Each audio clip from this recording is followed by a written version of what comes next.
This is, I think, probably the fifth in a series of IFS webinars. And today we're delighted to welcome Dr. John Cuddeback to be with us on this webinar. He is a husband, a father, a professor of philosophy at Christendom College, and the author of the book, True Friendship. He's also one of the most gifted observers of family life and fatherhood that I've had the pleasure of listening to and reading. In fact, one way to describe John Cuddeback, I think, is to say he's kind of like the Wendell Berry of fatherhood. And I think you'll sort of see what I'm getting at in making that observation as we turn over the electronic floor to John. So John, thanks for joining us from Italy. I wish I could be there with you. And we're very grateful for you to be with us today on this IFS webinar. Well, thanks, Brad. And I'm gonna chuckle to myself and remember your overly generous a tag for me there, the Wendell Berry. I appreciate that, and I certainly have had a big opportunity here in the last, just mentioned, the last couple months, to be thinking all the more about this. And so there's, of course, so many angles one can take to what's going on in the world right now. And there's so much to be thinking about, so much to be, legitimately concerned about. I'm convinced that one of the main angles that this is a great opportunity, a providential gift to look at, is precisely an opportunity to look again at fatherhood. So of course, I'm going to be speaking here precisely to fathers. So if you'll allow me, I thought what I'd do is make three quick points. And the first one will be pretty philosophical, kind of general, and I'm going to get very, very concrete, making some suggestions, and I hope we can then have a good discussion. So Brad, if at any point I need to stop, or I'm going over, I'm going under, I'm doing something wrong, just tell me. But so my first thought is we take this opportunity to rediscover the gift of fatherhood, and I think we should choose to do that. One of the things that I use the word rediscover there, and the gift of fatherhood, because we might all be able to think back to when we first became fathers, and there was something just overwhelming about it. It gives a whole new color to life, and somehow you have the sense that everything must have been leading up to my doing this in some sense. But then, as in so many other situations in life, we can kind of get used to it, and we don't necessarily come back to it. So I think life is going to be about consistently learning how to be reflective, kind of go Socratic for a moment, to live the examined life, to keep coming back to those very fundamental things in our life. Of course, fatherhood is absolutely one of those. I had a mentor, a philosophical mentor, who used a line that I really liked. He said, we need to learn to discover what has been given to us naturally in being human and in the various aspects of being human. And he actually was speaking here particularly about the natural aspects of family life, and of course, fatherhood being kind of at the center of that. And so I begin with the conviction that we could use the word plan. There's kind of a natural structure to how these things can and should work, how they can and should be done. And a big part of our thinking about being fathers is to, first of all, have the docility, and I use that in the strong kind of root sense of willingness to be taught, willingness to be shown, willingness to see, to have the docility to discover things that we haven't yet seen about what it means to be a father. Kind of again and again go back to what is involved in, what is included in this amazing thing that is fatherhood, particularly in a day and age where so often it's kind of the modern thing. It's always a temptation for us as human persons to want to be autonomous, to kind of make our own decisions, come up with our own plans, say how we want things to be, remake things in our own image. And at the heart of the human vocation is going to be that humility to receive the gift of the way things objectively are, and then step up and play our role in enacting it. And I think as men, to recognize the root truth that fatherhood is really the full flowering of why we're men. You can use the term fatherhood in a rich sense. All men are called to be fathers. I'm convinced that it is true to say that, and to say that fatherhood will be the completion, the full flowering of who they are as masculine, as male human beings. And so here we are then with this opportunity to say, okay, are we willing to be humble? Are we willing to look again to say, what is involved in being the father? And there's so much there. There's so many different things that we can do, but I just wanted to begin with that. Let's choose. Let's choose to look again, to re-examine how we're doing, and to ask ourselves what aspects of fatherhood, particularly the father in the home, that we haven't been seeing. So as I move forward here and I make a couple of kind of specific suggestions of rediscovering fatherhood in the quarantine, I want to say this is not intended to be a full-fledged, I know I started very universal there, full-fledged statement of what all is involved in being a father. Right? I mean, being a father is in so many ways, again, the essence of being a good male human being. I think you can even go so far as to simply say life is about fatherhood. So in any case, that we kind of start with that as our first principle, that here we're not just talking about some passing aspect of who we are, to realize that we need to refocus again and to be super intentional about in some way doing fatherhood right is to do who I, John Cultivating, am as a human person.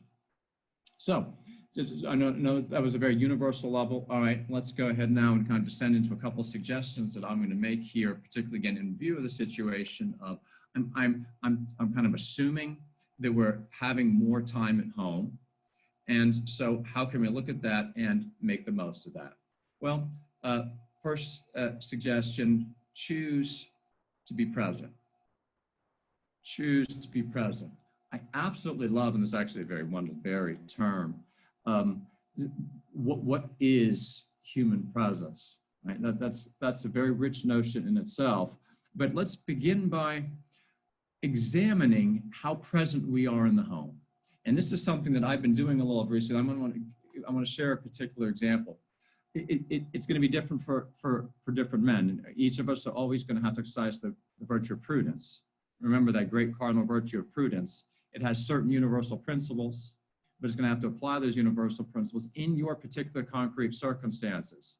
And so prudence, which is a very masculine virtue, there's a very beautiful masculine form of it, particularly when it comes to then guiding others. But get the general principles right, but also requires the insight into the concrete situation I have right here that often is different than other people's. So we can give examples from me and my household, it might be different than yours. One of the things that I try to do to be more present at home is I thought, well, you know what? One of those things that I just have to spend a lot of time doing that I don't really like doing is doing my email.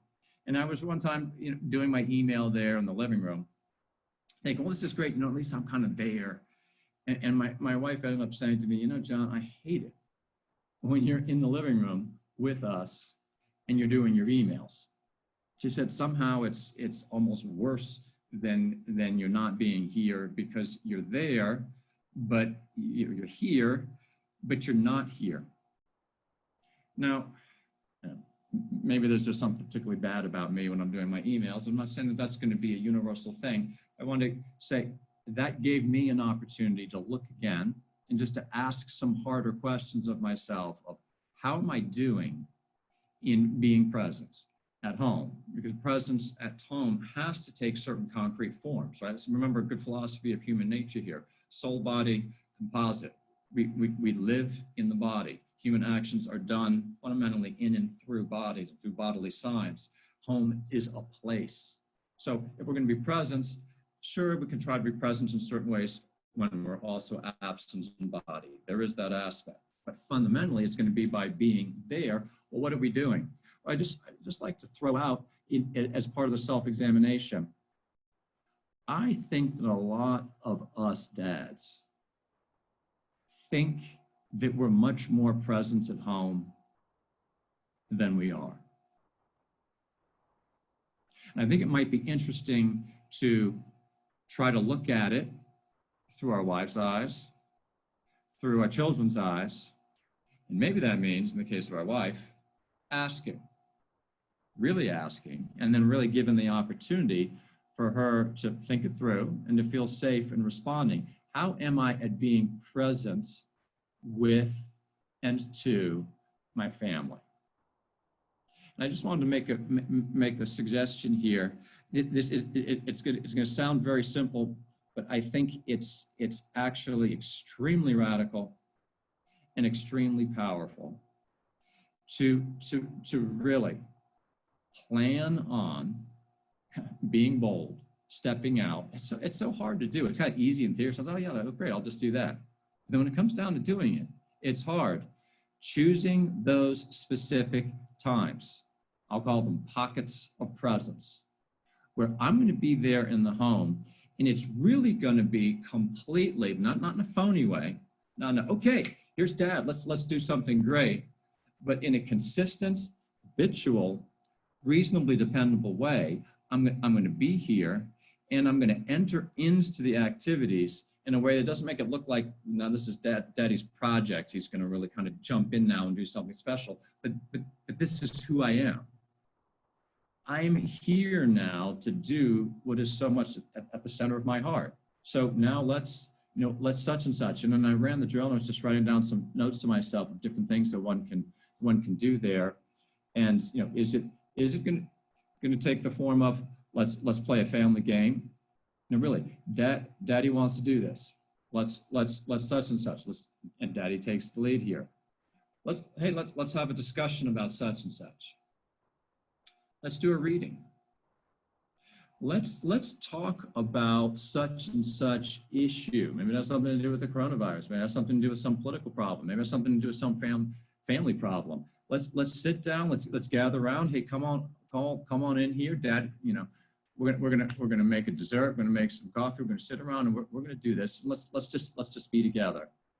But something where I am being not phony, not overly orchestrated, but sincerely and truly kind of presence as the man of the household, as the father here. And so let's just talk about, again, a couple forms that can take. Something that we do together with the whole set of children. If any of the gentlemen who are listening are blessed to have a reasonable number of children, a larger number of children, I should say. Here's one, and this is tricky. Again, it's going to be in everyone's own discernment. Can I try to take then specific times with the individual wants? I know it sounds just so simple, but from my experience, and I've been teaching college age students now for a quarter of a century, it's not that I grill them on their what goes on in their home, but you can feel it.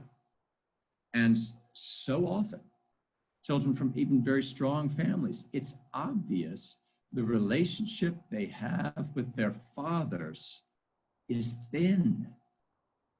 It's tenuous. And I'm convinced in any number of those situations, I can put myself on the other side of that, where we're going along, kind of picturing ourselves as engaged. I'm doing all these things, and I'm trying to respond to the vocation here. But when it comes to kind of the real life contact, the thing that children especially need so badly, we're actually fair to poor. And maybe even we get a failing grade there. And I'm not suggesting that we be overly hard on ourselves. And of course, there's a million things we have to do, right? Granted, now we all need to then look again and say, all right, am I willing to choose again to be present? Of course, first of all, my wife, and then to the children as a whole, and then to individual ones. But I challenge you, look at your day. I mean, like me, here I ended up, well, in any case, at least I'll be doing this, at least I'll be around. doing my email, do you know, I have now noticed on 2 or 3 occasions that my 8-year-old son has said to me, Daddy, do you hear me when I ask you a question? Daddy, do you hear me when I ask you a question? If that isn't a sign that I need to look again and ask myself in a profoundly concrete way, what am I projecting to the people around me? I don't know what is. So that was a quick thought there on choosing to be present to wife and children. The next one is choose to make our household productive. This is one of my favorite things. This is a very Wendell Berryan theme. He particularly is the one that brought this to my attention. The notion of the productive household versus the consumptive household. I want to cast this to you in terms of a challenge to the man of the household, to the father, as a way of making our homes a center of life. I'm not primarily concerned right now about other theoretical issues and economic and political implications. I'm looking at this from the viewpoint of strong family life, strong tie of a father to his children, a husband and father conveying to his wife and to his children how his heart, his energy, his intentions are right here. And this is the thing, and this is something that Wendell Berry is so strong on, and it's very much according to the philosophical thought of my mentor Aristotle and Thomas Aquinas. Human intentions need to be incarnated. They need a natural bodily context. The household, as designed by nature, though in many ways very diverse, it has certain features to it that tend to be universal. And they're so beautiful and they're so powerful.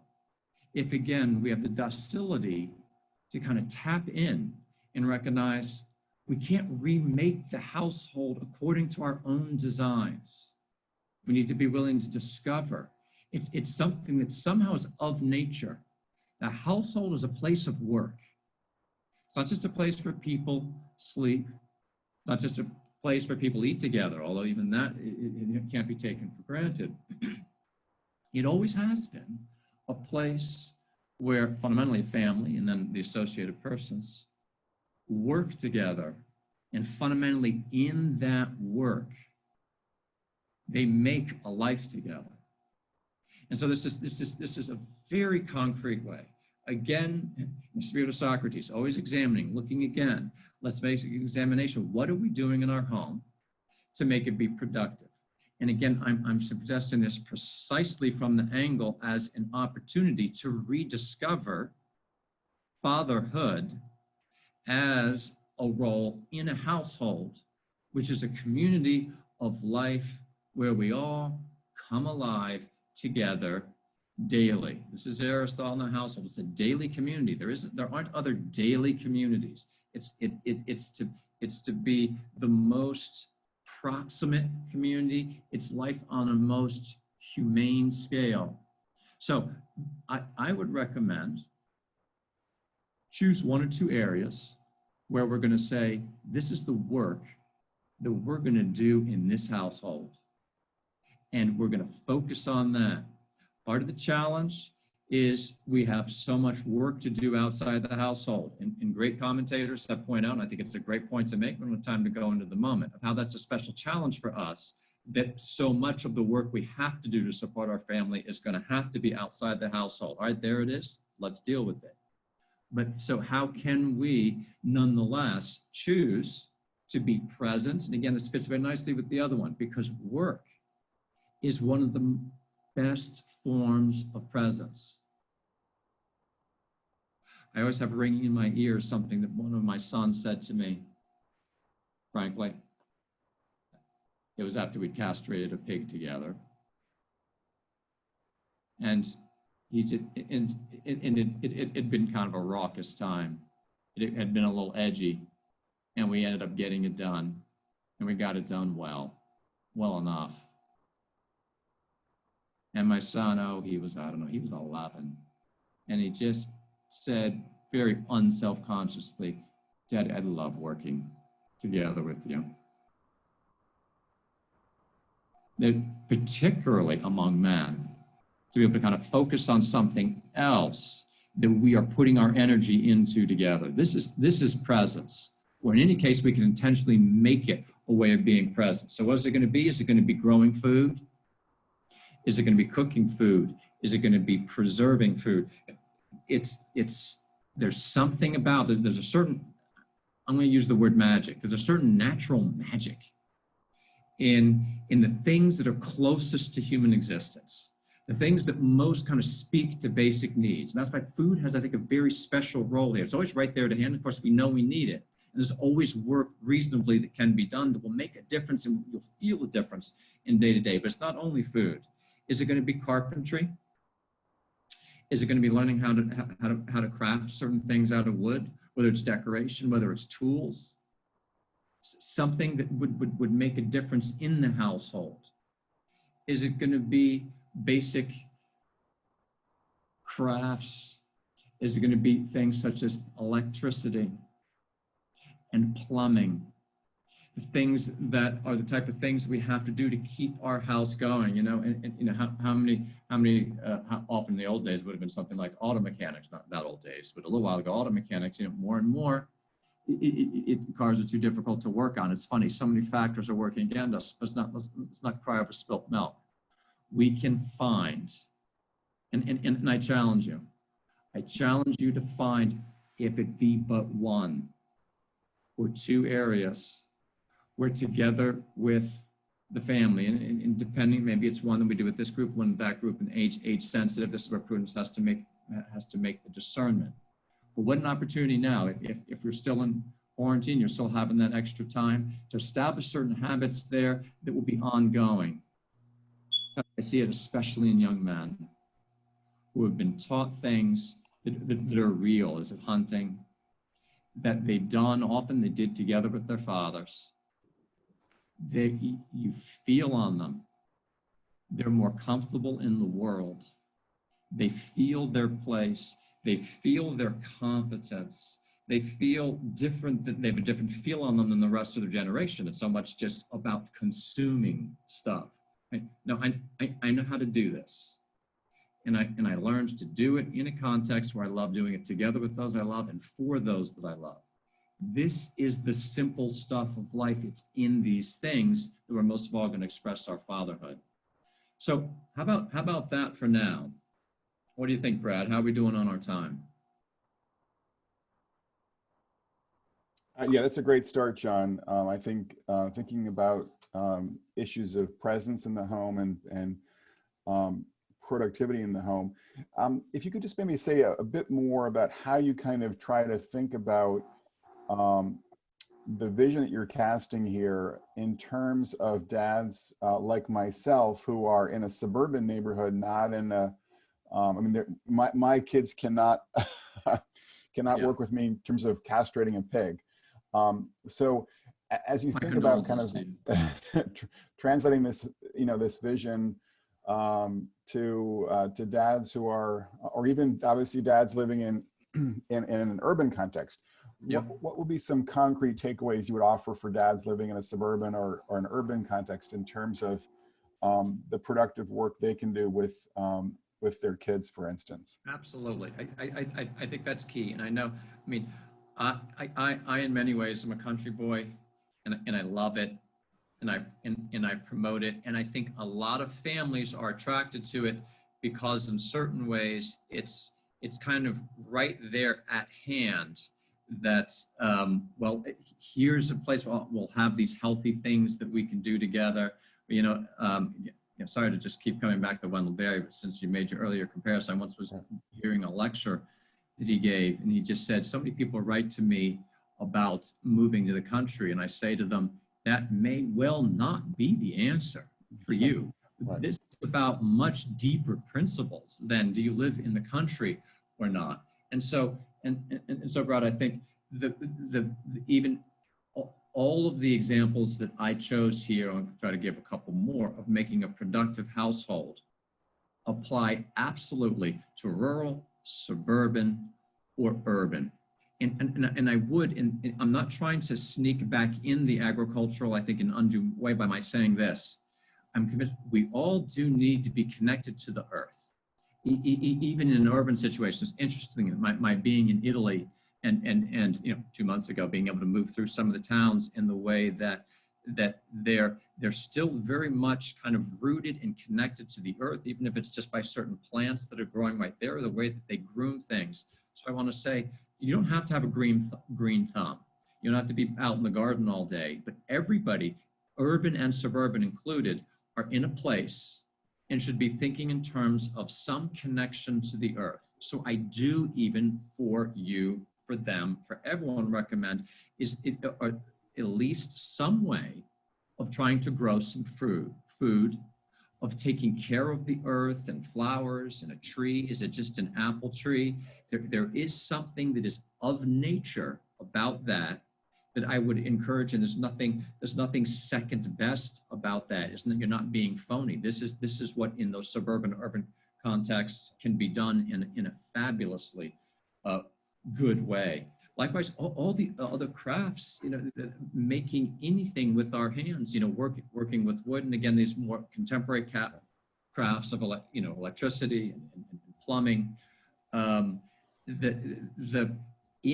Anything rich like that pertains to making life, kind of attending to life's basic needs, can be done there in the urban and suburban context. And I know, also, I want to talk a little bit at some point, we don't have to do it now, about not just good work, but also leisure. And I'll put it this way. Another way of making a household productive is not just through work in the normal sense, but also productive of kind of leisure things, not just being consumers of entertainment, but being able to kind of be proactive in recreating, coming up with things like whether it's singing and reading together. That is a way of producing our own something, although it's not work in the normal sense, but it's kind of a production. Sure. In the vein of leisure. Urban and suburban, 100% on it. Right. So John, on that point, actually, and then I'll turn it over to our guests to pose some questions to you over our chat function here as well. But could you give us maybe you've touched on this in terms of your comments about presence, but can you give us just sort of two concrete ideas that you think would be good for dads in terms of cultivating authentic leisure with their kids? Some just concrete ideas that would they could kind of take away over this quarantine time to do something new with their kids in the evening or on the weekend. Yep. Well, okay. Mine might not be super creative, but I'm the kind of guy that likes to go back to the tried and true. And so the other day, I had never read the book The Little Prince. Many people had always told me they loved the book The Little Prince, and I found it on the shelf, and I went to my younger son, and I just said, any interest in reading this book together? And fortunately, I'm blessed there where he has an interest in that. Again, this is where sometimes another dad might say, my child wouldn't be interested in reading. Right, we'll come to that in a moment. But there's something about reading that into the book. Can we put in the time to, with the book that's chosen for this particular child? It's huge. How about if the child's not interested in reading? How'd you like to hear a little bit about when Daddy was young? Have I ever told you this about Grandma and Grandpa, or what my grandparents told me? How about just a simple storytelling? And again, and this is where I think we got to wake up. We got to get outside of our comfort zone. So, well, I don't know what story. This is me too. I don't know what stories I'm going to tell. It's like, no, stop it. Let's look at this through the eyes of our children. Have we ever told our children a story about their grandparents or our grandparents that they didn't love, that they didn't eat up, or anything about when we were young? So we got reading, we got telling a story. We've got the simple things like how many are we saying, do you want to go outside and throw a ball? Again, huge. Want to learn Frisbee with me? Want to go out and throw the ball? I mean, we have to be willing to be creative there. You know, if it's my wife, it's like, you know, do you want to sing something together? So, I mean, you know, Brad, it's going to, each of us is going to have to be creative. It's like, you can't go wrong. I mean, honestly, I would say keep it low tech. I'm not saying it's wrong to sit down and watch a movie together. Certainly not. There's absolutely time for that. But if we want to be creative, we want to push it and stretch ourselves a little bit, it's going to be the things that are the kind of the non-technologically intervened things, right? You know, you've touched on things that I think particularly are relevant for fathers of sons. Can you say a little bit about how your vision applies to raising daughters? What are some things you would say about dads and daughters in terms of these, you know, these ideas? Yeah, I mean, you know, I mean, the good news is, I mean, there is something so powerful about between a man and his boy that is just it tends to come to mind first. But then again, if you're blessed as I am with daughters, you know, there's something just it's unique and different. It's that different gift of daddy's little girl who, you know, has to be shown how beautiful she is and how unique she is. And I think there, Brad, again, I don't have any like, okay, here's clearly the thing to do with our daughters, other than just to kind of reiterate, even by your asking the question, they need that we're going to have to get a little bit more outside of our comfort zone, because it will often be a little harder, right? I'm in any case, I'm not going to ask my daughter to help me castrate a pig. Now, and I might ask her to go throw a ball with me for sure, right? But there are those more kind of physically tough things that would be kind of a natural go-to with our sons that might not be at hand. Although again, you know, girls, particularly if they're inclined to being a little bit of tom girls, boy, to take a girl fishing, right? But I mean, the thing that kind of go-to for me is daddy daughter lunch. I just kind of go to daddy, and the thing is, it's hard to find the time to do that. But I mean, there's a simple one, right? Daddy daughter lunch, daddy daughter walk. How about that? I mean, it gets so simple, but we're going to kind of blow the family away. Okay, daddy got home from work early today. Today, I'd like to take, you know, Juliana out for a little walk, just a 15 minute one, and just say, Juliana, hey, just tell me, what were you up to today? You know, I mean, this is where we think that we have to have something really exciting to do, just to do that. Boom, there we are. Right. I've got a question about raising kids in a conflict zone and helping kids understand or address violence around them. And we could kind of also just sort of think about this question in terms of the pandemic as well. And the point I'm sort of getting at here is, how do you think about talking to your kids, particularly younger children, about things like violence or, you know, or this pandemic? Like, any thoughts about sort of how you kind of address these issues in an honest and yet sensitive way with one's children? Yeah, well, I mean, I throw out there, I mean, first of all, I often go to my mind to Socrates' line in the Apology where he says, I spend my days talking about virtue. So I'm just taking one step prior to answering your question. It says, I spend my days talking about virtue. And when I read that, I think of the conversations that I have with my wife.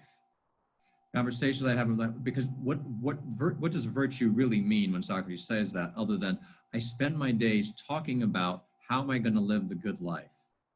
And so the first thing I want to say there is that's something I begin by talking about with my wife. And in what a beautiful aspect of fatherhood is that for me to figure out how to do fatherhood well, I ideally, by the natural plan, I have the opportunity to be constantly going to the mother and being able to kind of work through fatherhood and motherhood together in the context of marriage, right? Of being able to, this is something that we can deliberate about together. So when you said that, the first thing that came to my mind is, I always like to, first of all, begin by talking to my wife. What do you think that we should say about this? How much can we share? And, you know, of course, it's going to be, It is very age sensitive, but I would just say, I don't feel like maybe sometimes we said something a little too soon. And I think sometimes we've said something a little too late. But what I think the bigger thing is, Brad, if first of all, as with our spouse, if we're asking that question and we're trying to think it through, and then we go often together, maybe sometimes it's one of us, but I mean, so often it's great to do it together. Mommy and Daddy would like to share some thoughts with you all on such and such. And we talk it through. I think our parental intuition is going to help us present things in such a way as not unduly to raise fear, right? What's a good principle to bear in mind? So often, boy, we see it going on so much. One of the main ways that people deal with fear, I think, is by fear mongering. Somehow it makes us feel better to kind of, woe is me, and complain, oh gosh, now we got this big problem, right? We can't indulge in that with our children. And we do shield them in a sense from unnecessary fear, but really that's not shielding them from reality. It's helping them see reality better, Brad, isn't it? If we have the conviction that though these things are bad and dangerous, it can be dealt with in this way, we can tell them about very ugly, dangerous, bad things in a context of confidence. And it's going to make all the difference simply that we tried. Okay. That's a great answer. And we've got one question here from someone saying that he's not particularly handy around the household.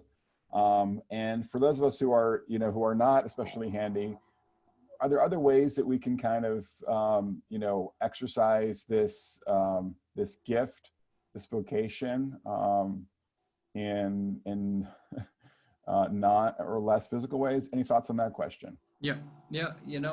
That's a great question, and I'd first of all begin by saying, it's so one of the biggest challenges, isn't one of the many we face in being parents, is we're constantly comparing ourselves to others, and we're afraid, oh, I'm falling short in this way. Oh gosh, look at how this family's come up with this great plan over here. Oh gosh, Cutterback's out there castrating pigs. That sounds absolutely perfect. How could it get any better than that to do that with your son? And that's a bunch of baloney. I mean, it's being a man is ultimately a loving, strong, selfless, interior disposition to help others towards their good. And this can be done in so many different ways. So I mean, my first point, don't beat yourself up. So I guess I want to play it both ways. I am going to say also, can you maybe stretch yourself a little bit? Mm-hmm. Can you think about, hey, I'm a white collar worker. In many ways, I've kind of, wasn't necessarily my fault, I didn't choose this, but I've gotten kind of disconnected from my body. Can I seek ways myself to reconnect with my body, and then invite my children into that with me, and let's be humble, because it's always about relationship. It's not about the what's being done. It's about that we're in this together. Hey kids, this might be a bit of a gas. I'm not sure how this is going to go. I'm not saying I'm particularly good at this, but let's just try this together. So to someone who asked that, I'd push a little bit and just say, can we maybe get outside of our comfort zone, look through the eyes of our children? What might it be that might be enriching for them, that I can stretch myself and be willing to do? I think we can make this mistake as dads. At times we do too much, give ourselves the free pass. Oh, I'm not up for that. I can't figure that out. I don't know how to do that. Without being too hard on ourselves, maybe Sure. We need to figure out how to do that. So but then going back to the other side, then I actually had one father who's an astoundingly good father, I know, who's a sick man, and he physically is not capable of doing a whole set of things, but he is so loving and present to his children.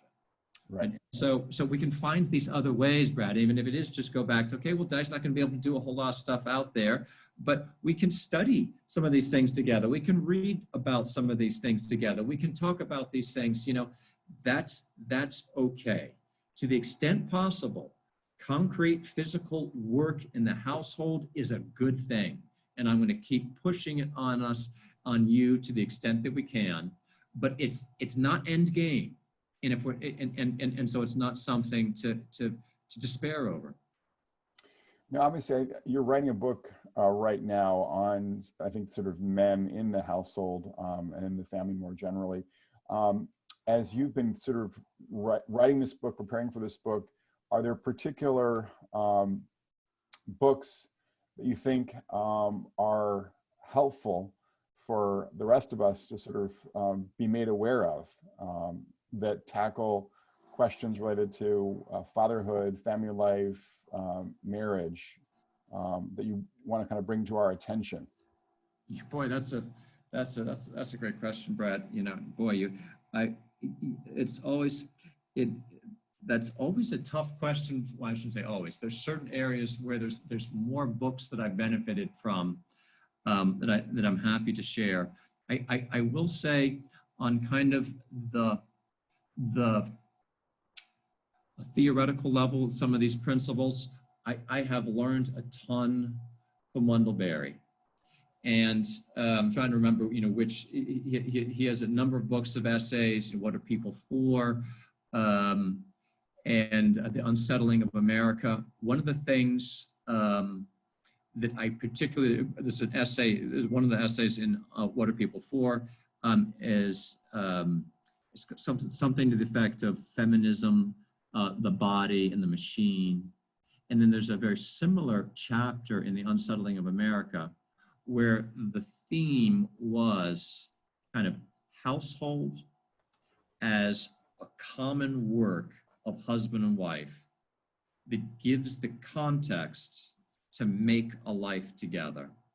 And I have to say, that which I'd say is really the central theme of my book, I learned from Wendell Berry, of how the household is a natural community that by the design of nature is the thing that in the making of it together, you have a very concrete way to grow together as a husband and wife. And of course, integral to that, at the very heart of that, is the raising of the children.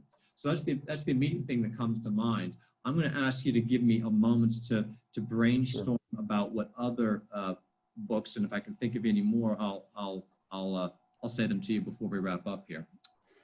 So another question that comes over the transom here is, you know, there are people on the call who are not biological mothers and fathers, Sure. and the question is sort of how can, for instance, men who are not physical fathers kind of participate in this gift, you know, to use your term at the beginning here, you know, to be kind of fathers to, you know, to other men or to boys who are not their biological kids? Yeah, well, there's a lot. It's a lot that's very worth thinking about there. I'd say I'm hoping at some point to do something, whether write a little book or just kind of have a project called Household of One. And you know, there's a lot of men, you know, whether they're bachelors, whether you know, just out of college, or you know, 50 years old, whatever, that are living alone. And you know, when we talk so much about these great blessings of household, how is that person to see that? Well, there's a couple quick thoughts I have there. First of all, I do think it's worth saying, any way that men don't have their own household can connect to family households is very important. They have something unique to offer. This was part of the beauty of the traditional household, that was more than just an isolated nuclear family. Maybe it was that uncle who wasn't married, who has, you know, that very special, irreplaceable relationship. Maybe it's kind of the godfather, the relative that was almost more of a father.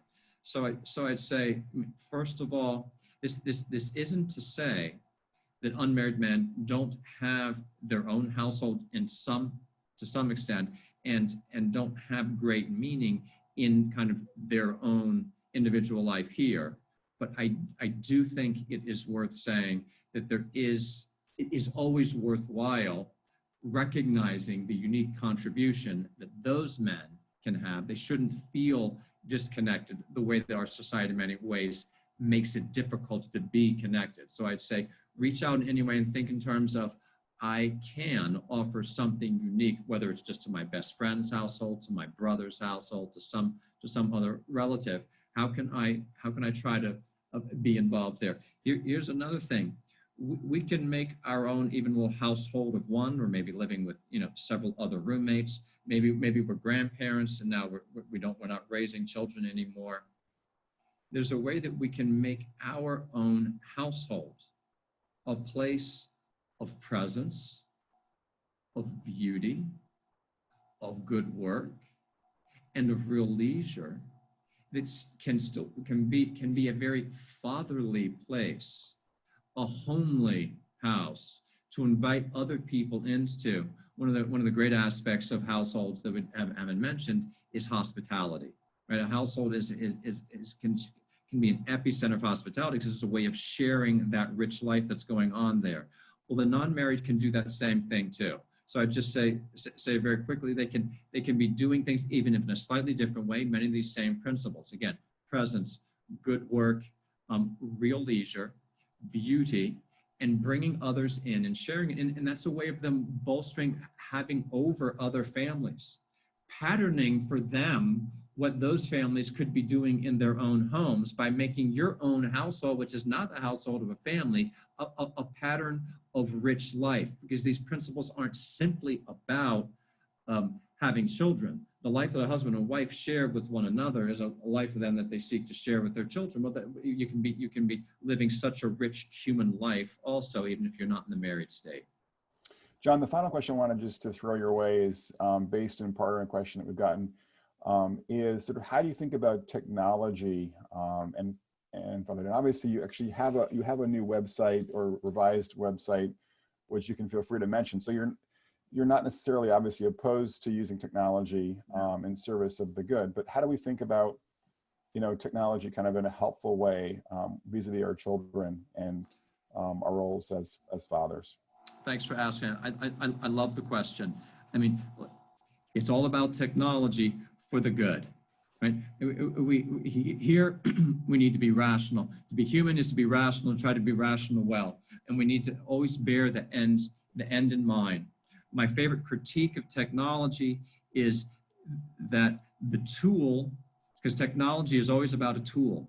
The tool, unfortunately, given particular human weaknesses that we can't go into the moment, and the tool has a tendency to take over and to take on a meaning in itself, particularly given that one of the main kind of alternatives to the truly good, virtuous life is that was expressed so powerfully by Nietzsche, is kind of opting for power. And technology so often gives us a sense of power that this is one of the great critiques of technology in the modern world. This comes from Romano Guardini. The Pope did this in Laudato Si, the kind of technocratic paradigm where technology keeps drawing us more in and makes us feel like just having more of it will be good just because it is an advanced technology. That is what the problem is. And so what's the main antidote to that? Keeping firmly in mind what the end is and judging all technology as everything else, let's go to the household, and being a father in view of the end. So my main recommendation, Brad, as regards technology in the home is always have the end in mind, and be brutal in being willing to ask the question, does this enhance the achieving of the richer human presence and life that we want to have going on in this household, or does it not? And the reason that that sometimes someone like me gets the reputation of being simply anti-technology is because I will come clean and say this. I think if we're really honest about what the end is, we will realize that many of the technologies that we have let into our home, or in any case, the amount that we use them, is not for the ultimate good. And so then often the answer is cut it out or cut back. And it's not because they're necessarily wrong in themselves, but it's because now we've just learned to look clearly in terms of the end. This is going to be critical, Brad, and it calls upon especially men to be willing to step up and make, first of all, the hard decisions in our own lives. Can we expect our children to not be glued to their smartphones if we're glued to our smartphones, right? I mean, it's going to be extremely challenging to us and take a real discipline in a willingness, again, get together with our wives and to just be consistent, not necessarily comparing ourselves to the Jones. We're all going to have to make our own choices, but in view of the good life, am I willing to say yes to this and say no to this? I know that's very general. Of course, it's the difficulties in the details. Yeah, no, but it's a great message to end our time together with you, John. And could you just give us the name of your website, though? It's life-craft.org. Originally, it was called Bacon from Acorns because of the pigs that I raise and feed on acorns, which makes great bacon. And so it still can be reached through Bacon from Acorns, but now it's life-craft.org. I like the name Lifecraft because, as Seneca said, there is no more important and difficult craft than the craft of living a good life. Right. This is where our hearts as fathers should be, and that's what we're trying to work together on here. That's a great note to end this webinar on. So John, thank you for taking time for us today, all the way from Italy, and we're grateful. And we'll have this webinar up on the website next week. So we wish you all the best. Great to be with you, Brad. And thanks so much. Thank you.